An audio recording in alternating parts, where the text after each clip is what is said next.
Right, welcome back to Big TV Digital Exclusive. Big breaking news చూస్తున్నాం. కాకినాడలో ఒక తండ్రి రాసిన మరణ శాసనం ఇప్పుడు వైరల్ గా మారింది.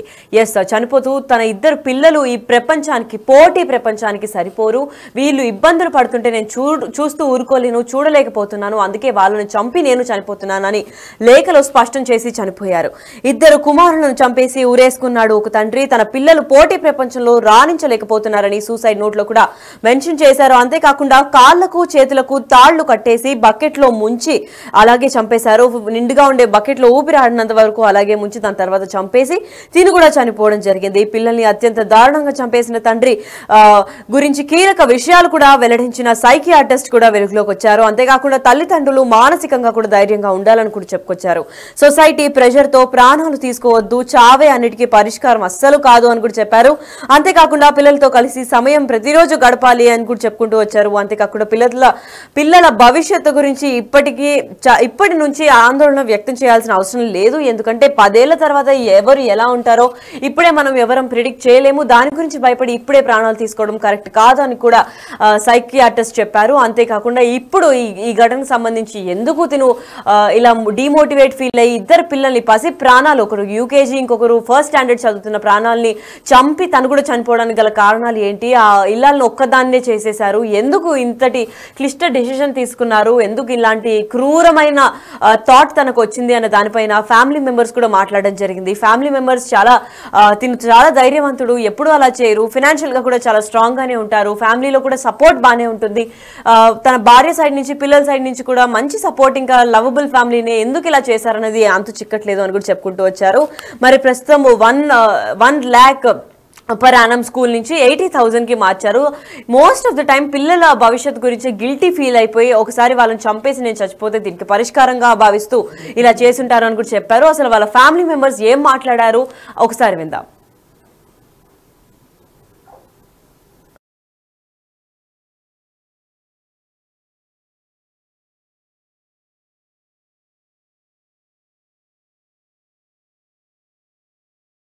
నా పేరు ఉమాశంకర్ అండి. మా బావగారి పేరు చంద్రకిషోర్ అండి. అయితే ఈయన ఓఎన్జీసీలో జాబ్ చేస్తున్నారండి. విపరీతమైన ఆత్మన్యూనత భావంతో పిల్లల్ని చదివించాలన్న ఒకే ఒక లక్ష్యంతో ఆయన ఉండేవారు. అయితే పిల్లల్ని రీసెంట్గా ఒక స్కూల్ మార్చారు. 2 లక్షల ఫీజు ఉన్న స్కూల్ నుంచి 80,000 ఫీజు ఉన్న స్కూల్కి మార్చారు. ఇద్దరికి 80,000 కట్టేవారు.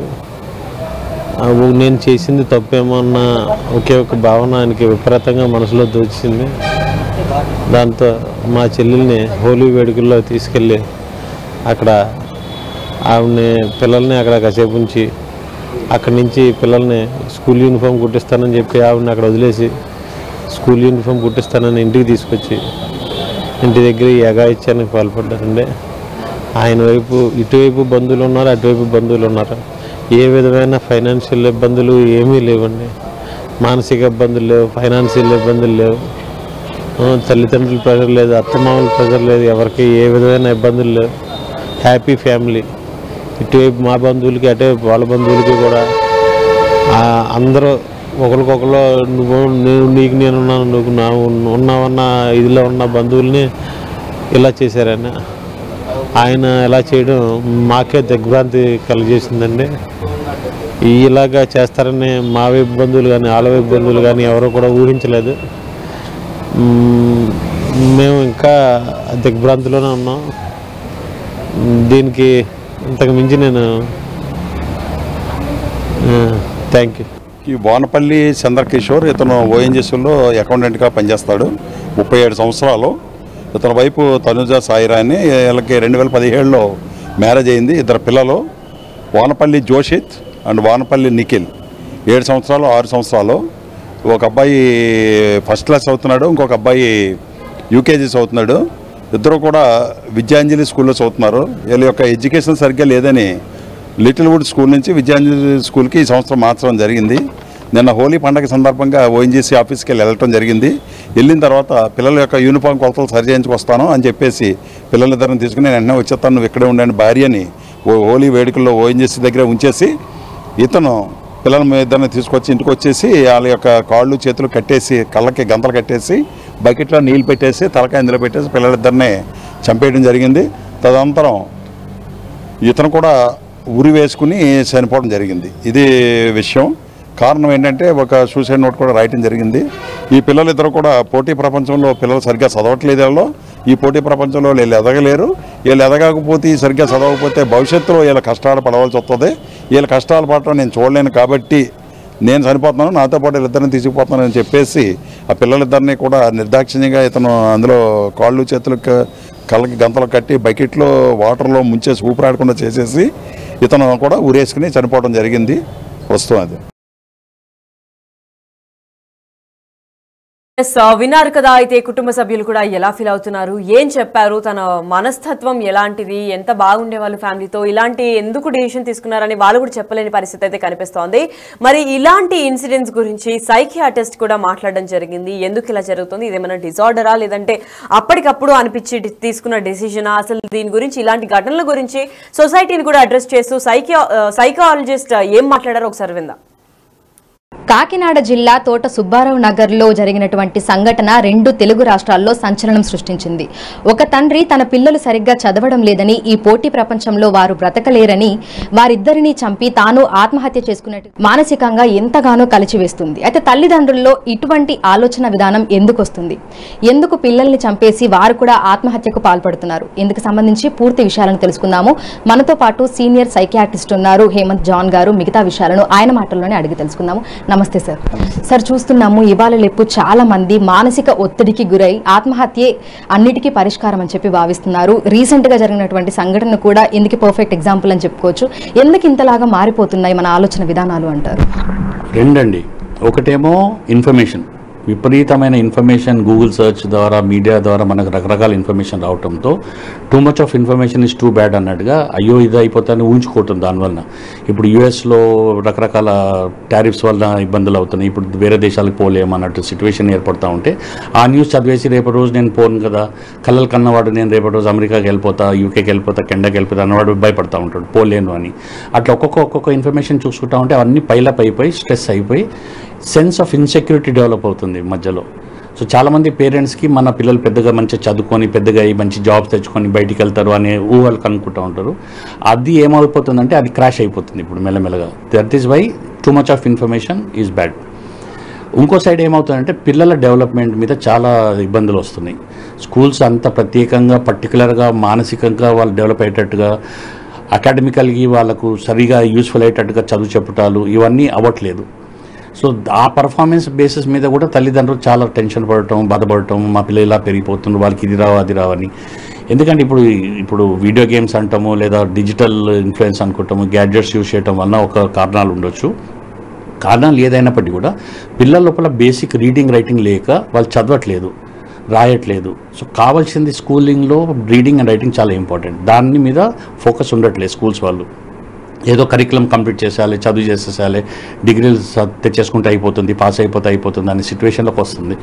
కానీ పేరెంట్స్ కూడా అర్థం చేసుకోవాలి ఏంటంటే పిల్లలు స్కూల్ మీదనే డిపెండ్ అవ్వకుండా వాళ్ళు ప్రత్యేకంగా పిల్లలను వాళ్ళ ఇన్వాల్వ్మెంట్తో పిల్లల్ని డెవలప్ చేసుకోవటం వాళ్ళ బాధ్యత గమనించుకోవాలి. సో ఒక దిక్కు two much of high expectations future గురించి పెట్టుకోకుండా ఇప్పుడున్న ప్రజెంట్ సిచ్యువేషన్లో మన పిల్లలు చక్కగా డెవలప్ అయ్యేటట్టుగా గమనించుకుంటూ చూసుకుంటూ ఉంటే టెన్షన్ ఏం లే. ఒక 10 ఏళ్ల తర్వాత పిల్లలు ఎలా డెవలప్ అవుతారు, ప్రపంచం ఎలా ఉంటుంది మనకు తెలియదు. సో దాని తగ్గట్టుగా మన పిల్లల్ని సస్టైనబుల్ డెవలప్మెంట్ గోల్స్ కొరకు కావాల్సిన లైఫ్ స్కిల్స్ని డెవలప్ చేసుకుంటే ఈ టెన్షన్స్ ఉండవు. బహుశా ఇప్పుడు అయిన ఇన్సిడెంట్లో తండ్రికి ఆ టెన్షన్ బాగా ఉండిండొచ్చు. ఎందుకంటే ఆయన middle class family, well working జాబ్లో ఉన్నారు, ఫైనాన్షియల్లీ కూడా వాళ్ళు సౌండ్గానే ఉన్నారని తెలిసింది. సో ఎక్కడో 10 మంది మాట వినుకుంటూ ఇన్ఫర్మేషన్ తెలుసుకొని నా పిల్లలు ఇలా డెవలప్ కావాలి, అలా డెవలప్ కావాలి, అవ్వరేమో ఈ భయాలతో ఇట్లాంటి వేద పనులు చేస్తూ ఉంటారు. సరే, అయితే ఇందాక మీరు అన్నట్టుగానే ఆయన మంచి కార్యాలయంలోనే ఉద్యోగం చేస్తున్నాడు, మంచి పొజిషన్లోనే ఉన్నాడు, ఆర్థికంగా కూడా స్థిరపడినటువంటి కుటుంబమే. 2 పిల్లలు కూడా, ఒకరు ఫస్ట్ క్లాస్, ఇంకొకరు యూకేజీ చదువుతున్నారు, చాలా చిన్న వయసు. అయితే ఇప్పటి నుంచే వాళ్ళ భవిష్యత్తుకు సంబంధించినటువంటి అంత ఆందోళన తల్లిదండ్రులలో ఎందుకు వస్తుంది అంటారు? అదే ఇందాక చెప్పాను కదా, ఫియర్ ఆఫ్ ఇన్సెక్యూరిటీ. రేపటి రోజు ఏమవుతుందో ఏమో అని ఒక భ్రమ. అంటే వాళ్ళకు ఆ నమ్మకంలే ఫ్యూచర్ మీద. ఇప్పుడున్న పరిస్థితులు కూడా ఎలా అయిపోతుందంటే ఫైనాన్షియల్గా కానివ్వండి, జాబ్స్ కానివ్వండి, లేదా బ్రతుకుటం కానివ్వండి, అదొక పెద్ద ఛాలెంజ్గా తయారవుతూ ఉంది.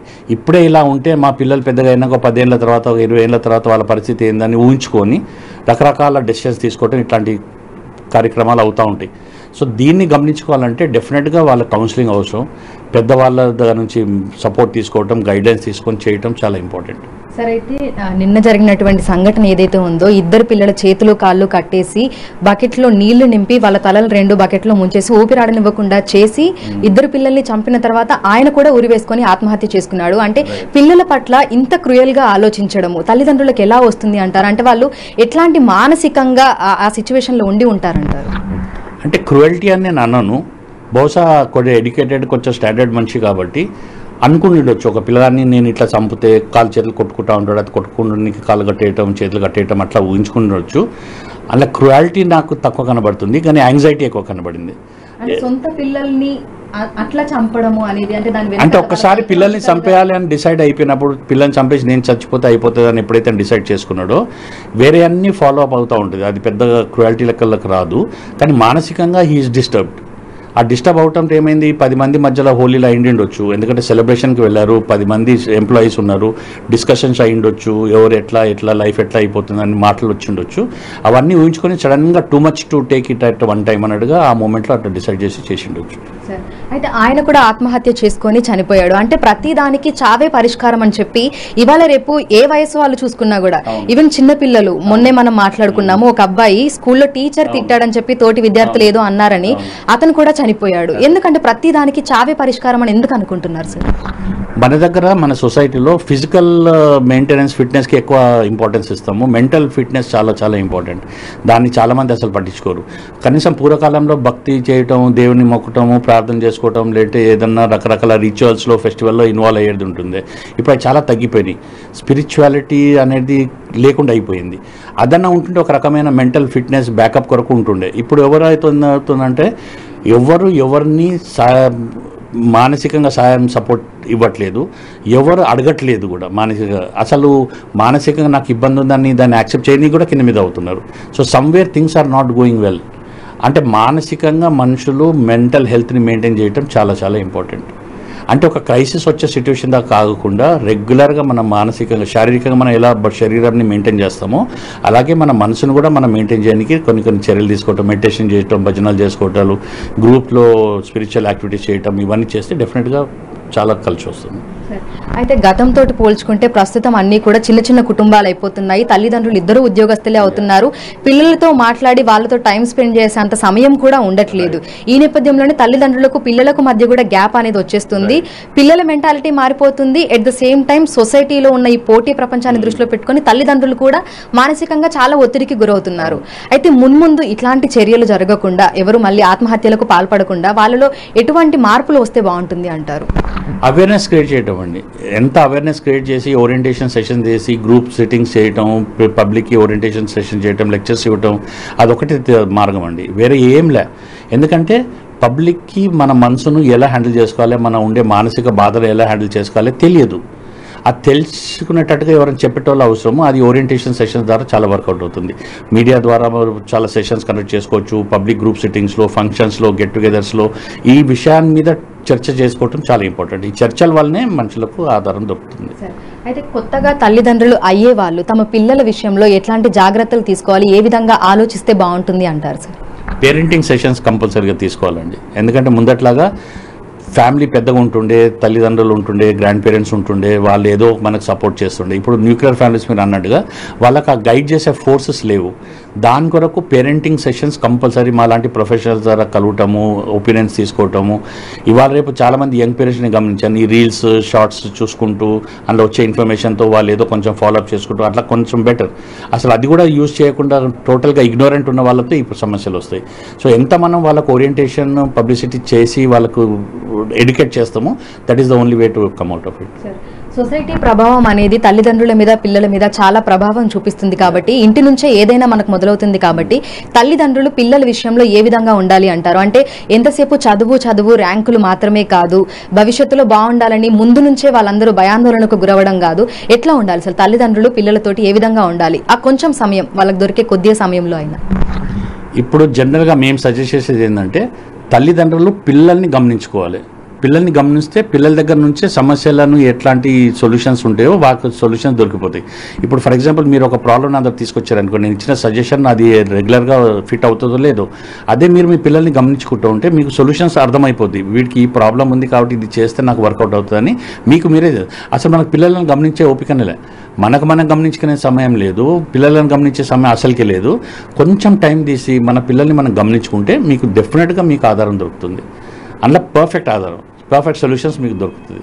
So observing your own children at home is very important. So తల్లిదండ్రులకు కూడా మానసికంగా ధైర్యం అనేది కూడా రావాలి కదా సార్. అంటే చిన్న చిన్న వాటికి వాళ్ళు కూడా ఒత్తిడికి గురైపోయి ఇట్లాంటి పెద్ద పెద్ద నిర్ణయాలు తీసుకొని వాళ్ళ ప్రాణాలను వాళ్ళే తీసేసుకుంటున్నారు. సో తల్లిదండ్రుల్లో మానసికంగా వాళ్ళు ఎంత స్ట్రాంగ్ ఉండాలి అంటారు? స్ట్రాంగ్ ఉండడానికి ఏం చేయాలి అంటారు? పిల్లలతో కోఆర్డినేట్ చేయాలండి. ముందట్లాగా పిల్లలు చిన్నవాళ్ళు కదా, వాళ్ళకి ఏం తెలియదని అట్లాంటి సిచ్యువేషన్ లేకుండా పిల్లలతో ఇంటరాక్ట్ అవుతూ పిల్లలు పేరెంట్స్ కోఆర్డినేట్ చేసుకుంటూ వర్కౌట్ చేస్తే వాళ్ళ సొల్యూషన్స్ వాళ్ళు సార్ట్అవుట్ చేసుకోవచ్చు. Thank you. సో ప్రస్తుతం మనం చూస్తే చిన్న పెద్ద తేడా లేకుండా ప్రతి ఒక్కరు కూడా మానసికంగా ఒత్తిడికి గురవుతున్నారు. ఇక ప్రతి దానికి పరిష్కారం చావే అనుకుంటున్నారు. ఇటీవల జరిగినటువంటి సంఘటన ప్రతి ఒక్కరిని కలిచివేసింది. కేవలం చదువు, సంపాదన ఇది మాత్రమే జీవితం కాదనేది ప్రతి ఒక్కరు గుర్తించాల్సినటువంటి అవసరం ఉంది. ఈ పోటీ ప్రపంచంలో బిజీ లైఫ్ స్టైల్లో తల్లిదండ్రులు పిల్లలతో సమయం గడపాల్సిన అవసరం ఉంది. వారికి ఏ విధంగా అవుతుంది, వారు ఎలాంటి మానసిక ఒత్తిడికి గురవుతున్నారు అనేది ప్రతి ఒక్క తల్లిదండ్రి కూడా తెలుసుకోవాల్సిన అవసరం ఉంది. ఇక తల్లిదండ్రులు కూడా మానసికంగా ధైర్యంగా ఉండి పిల్లలను జాగ్రత్తగా చూసుకోవాల్సిన అవసరం ఎంతైనా ఉందని సైకియాట్రిస్టులు సూచిస్తున్నారు. వీడియో జర్నలిస్ట్ గౌరవ్తో అంజుమా, బిగ్ టీవీ, హైదరాబాద్.